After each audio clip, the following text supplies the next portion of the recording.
Wuhan, China, home of the worst reviewed farmers market on Yelp. It has been 8 months since the coronavirus began spreading in Wuhan, but now things are back to normal there, and the people have decided it's time to celebrate. We're going to turn now to these stunning images out of Wuhan, China. Take a look, a massive concert and pool party right there in the virus's initial epicenter. City hasn't reported any new cases since mid-May, but you can see there are thousands of partygoers there at a water park for an electronic music festival, packed close together, no masks. You'll remember Wuhan was on lockdown for 3 months, one of the strictest in the world. Okay, look. I understand that Wuhan has had no cases in months, so on the one hand, sure, enjoy your party. But on the other hand, the rest of the world does have a shitload of coronavirus cases, and Wuhan is the place that started it. I'm just saying, man, if your house catches fire and then the whole town burns down, it's okay if you rebuild first. I can't hate you for that. But you don't throw a house party while we're all still sleeping on our front lawns. Maybe it's just me, but it feels a little tasteless to have a pool party in the ground zero of a lethal pandemic. What are they gonna do next? They're gonna hire a Corona mascot? Hey kids, it's me, Corona, and I'm coming for your grandpa. I will say though, at least this gives us something to look forward to. I can't wait for the time when you don't have to worry about Corona anymore. And it's safe to go out and catch all the normal diseases that you catch at water parks. Because I don't care what anybody says, a pool is just a giant bathtub that's also a toilet. But let's move on to some political news. With all the focus on the presidential race, it is easy to forget that a lot of the energy that drives political parties comes from down-ballot races. And by that measure, a brand new nominee for a congressional race in Florida tells you a lot about the direction of the GOP.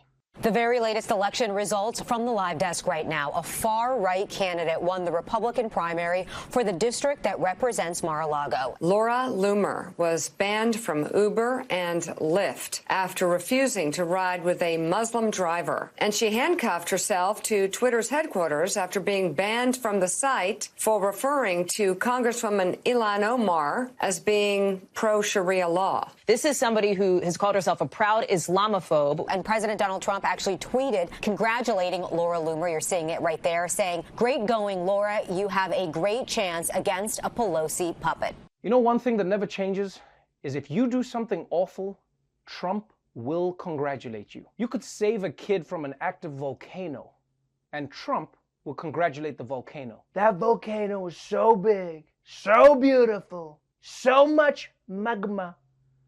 Maybe even hotter than my daughter. I don't know. You tell me. Some people are saying, I don't know. Think about it. Loomer is so bad that she has been banned from, and this is real, Twitter, Facebook, Instagram, Uber, Lyft, PayPal, Venmo, GoFundMe, Medium, CPAC, and Shakespeare in the Park. I'm sorry. How do you get banned from Shakespeare in the Park? Sure, I did, but that's only because I didn't know I wasn't allowed to ad-lib. To be or to do something else, It's a tough question. I'm gonna have to think about that one. And also, this person was banned from PayPal.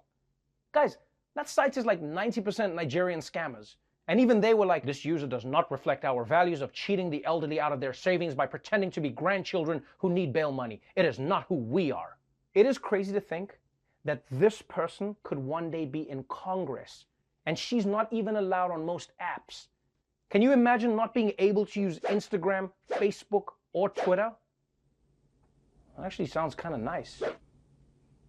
Should I be racist? In other news, do you guys remember when the big question on everyone's mind was, did Donald Trump collude with Russia during the 2016 campaign? Remember? It was all anyone talked about. And then Trump let 170,000 Americans die on his watch, and we moved on to that. Well, it turns out the US Senate had not completely forgotten about it. And yesterday, they dropped a bombshell report. A new Senate report says members of the 2016 Trump campaign were eager to accept help from Russia, some of it directed personally by Vladimir Putin. The Republican-led Senate Intelligence Committee releasing its final report, declaring the 2016 Trump campaign had repeated contacts with Russian operatives. On Paul Manafort, the former Trump campaign co-chairman, it goes further than the Mueller report, saying he was in close touch with a Russian intelligence officer who became a business partner. It says Manafort posed a grave counterintelligence threat.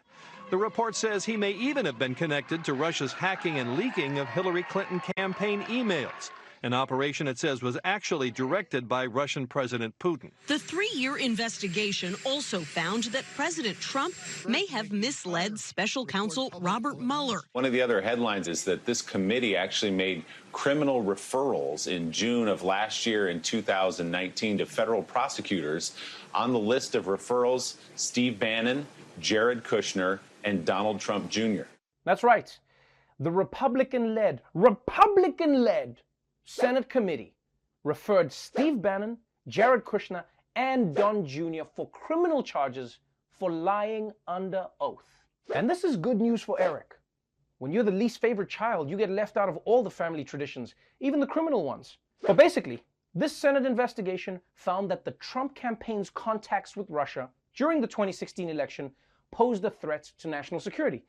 And the interesting thing about this report is that it's bipartisan, with both parties agreeing on the facts. But each party came to a different conclusion about whether the facts meant that there was no collusion. And I will say, it's always weird to see the same set of facts that are interpreted that differently. It kind of reminds me of how two different guys will have different stories about how their fight went down. Yo, man, I punched that guy in the face and he was down on the ground, lights out, man. So, dude, I told that guy, get out of my face. And then I took a nap on the sidewalk.